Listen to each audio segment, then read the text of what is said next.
Ayan, tinatawagan ko muna po ang ating pinakagwapong pastor, walang iba. Pastor Mark Harold Samson Rose. Sige po, pwede po bang malakas na palakpak po para sa Panginoon? Ayan.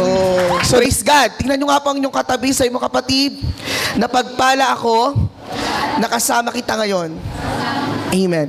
Naalala ko po, when I was in high school po and elementary, pag gumagawa po ng gumagawa po ng quotes, para bagang, pag pinagawa ka ng teacher mo ng, sige nga, gumawa ka ng salikain, pwedeng English or Tagalog. Naka-experience po kayo ng ganon?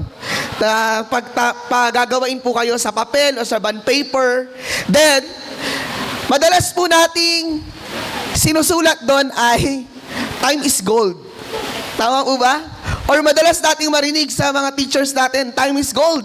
Ilang beses na po nating narinig yan. Sino po ang nakarinig na po ng time is gold? Diba? Ang oras ay ginto, ang oras ay mahalaga. Kumbaga, noong bata pa lang tayo, tinuruan na tayo ng hindi lang sa eskwelahan, even our families. Diba? Tinuruan na, time is gold. Pinamibilis tayo sa mga gawain, o kaya naman, nung nag-work na tayo. And even today, we believe that time is gold. Amen. Amen. So this time po, allow me to share, by the power of the Holy Spirit, don't waste our time. Pwede bang sabihin mo sa iyong katabi, kapatid? Yung may kausap, sa iyong kapatid, don't waste our time. Isa pa po, yung may kausap pa, sabihin mo sa katabi mo, kapatid, don't waste your time. Don't waste our time. Okay, alam niyo po, maraming pagkakataon sa buhay natin, hindi natin minsan napapansin na madalas po na tayo po ay na-waste yung time ho natin. Kumbaga, sa mga bagay na ginagawa po natin sa mundong ito, sa kabisihan ng mundong ito, maraming pagkakataon ho sa buhay ng bawat isa na nasasayang po ang mga oras. Amen. Bakit, pastor, nasasayang? Ginagawa ko naman to, ginagawa ko naman sa trabaho, ginagawa ko naman po sa kung saan-saan. Alam niyo po, kapag ang oras natin sa mundong ito ay wala ang Panginoon, tayo po ay nagsasayang ng oras. Amen? Kapag wala ang Diyos sa mga panahon, buhay na meron tayo, kahit segundo ng buhay natin, tayo po ay nagsasayang ng oras. We are living po sa buhay na meron po tayo sa mundong ito, nabubuhay po tayo, nakasama natin dapat ang Diyos. In Ephesians chapter 5 verse 15 to 16, basahin ko po sa Tagalog version, kaya't mag-ingat kayo kung paano kayo namumuhay. Mamuhay kayong tulad ng matatalino at di tulad ng mga mangmang. Sa verse 16 pa lang, sa verse 15 pa lang, sinasabi dyan, nire-remind na tayo ng Lord, maging matalino ka sa buhay na meron tayong nilalakaran. Maging matalino ka sa oras na binibigay ng Panginoon. Alam niyo po ba, yung oras na binibigay po sa atin ng Panginoon ay hiram lang po natin yan. Yan po ay hiram lang natin sa Panginoon. Sa verse 16, mababanggit dyan na gamiting mabuti ang oras sa tamang pamamaraan. Amen. Alam niyo po, kapag sinayang mo ang oras mo sa mga bagay dito sa mundo, hindi mo na yan mababalikan. Kapag may na-miss ka, lalong-lalo na, kapag ang na-miss mo ay presensya ng Panginoon, kapag ang na-miss mo paglilingkod sa Panginoon, kapag ang na-miss mo ay yung presensya ng Diyos, kapatid, nakakalungkot na pangyayari yan sa buhay ng mga Kristiyano. Amen. Kaya nga po, di ba, in our church, we encourage you na kapag Sunday service, dapat we are so excited to come in the church na hindi tayo liliban. Why? Kasi alam natin na kapag tayo ay nawala ng kahit man lang isang linggo sa simbahan, ay hindi na ho natin mababalikan yun. Amen. We waste our time. We waste our time. Except ho kung talagang emergency na hindi talaga makaka-attend ng gawain o hindi makaka-attend po ng church. Amen. O tingnan mo yung katabi mo, sabihin mo, kapatid, yun pala yun. Yun pala yun.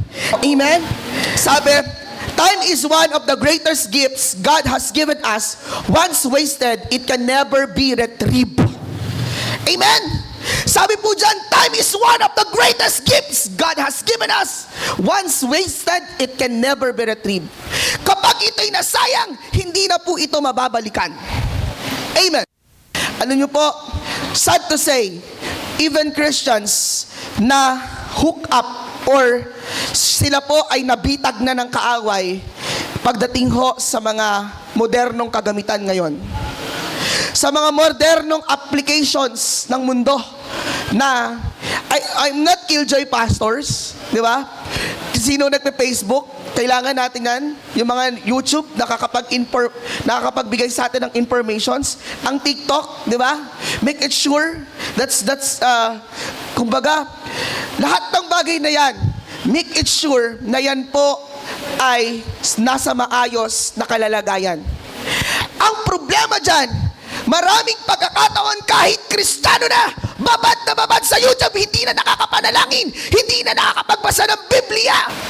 There's something with your heart na mas priority mo ang kakukutkot ng YouTube, kakapindot ng ML, kapapindot ng TikTok, kesa magbasa ng Biblia. There's something wrong with our hearts. Alam niyo po, hindi po KJ si Lord. Hindi killjoy ang Panginoon. Amen. Pero, dapat mas priority ng oras natin si Lord. Kapag gising po natin sa umaga, sige nga po, tingin po sa nasa poging nasa unahan.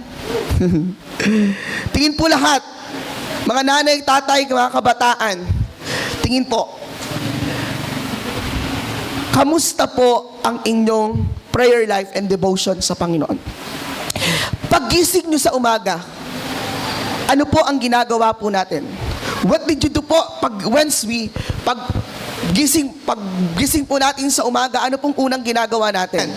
Kasi dapat paggising natin sa umaga, Diyos agad ang ating inuuna. Because we believe that apart from Jesus, we can do nothing. Kahit magtrabaho ka ng buong isang araw na hindi mo kasama ang presensya ng Diyos, hindi ka magtatagumpay. Amen. Pero kapag kasama mo ang presensya ng Diyos, katulad po ng mga patotoo ni Godter, ni Joyce kanina, sinamahan sila ng Diyos. The question is, are we using our time wisely for God's glory or wasting it? Are we using our time wisely for God's glory or wasting it? Walang ibang gagawin ng kaaway sa umaga pa lang, kundi injectionan ka ng mga bagay dito sa mundo hanggang mawala ka sa kaugnayan mo sa Panginoon. Pagising pa lang sa umaga, the enemy will put you worries. Talagang lalagyan ka ng worries, na mga alalahanin, na mga dapat mo agad gawin. Diba, dapat gawin mo to. Magugas ka ng pinggan, maglaba ka. Sa mga nanay, tatay dyan, magtrabaho ka kaagad. Diba? Suotin mo yung uniforme mo kasi malilate ka na sa trabaho. That's the tactic of the enemy. Taktika po yan ng demonyo. Taktika ng kaawayan na hindi natin unahin ang Panginoon sa isang araw. Para ano pong sabi ng Matthew 6:33? Seek ye first the kingdom of God and His righteousness, and all things shall be added unto us. Amen. Unahin ang Panginoon at ang Kanyang kaharian at ang lahat ng bagay ay isusunod sa atin. Amen. Ang tanong dyan, inuuna ba natin si Lord? Kaya ang tanong, are we using our time wisely for God's glory or wasting it? O, tanong mo sa katabi mo, kapatid, ano sagot mo dyan? O, ano sagot mo dyan? Diba? Pag tinanong tayo ni Lord ng ganyan, ano sasagot natin? Amen? Another slide po. Sabi dyan, Jade.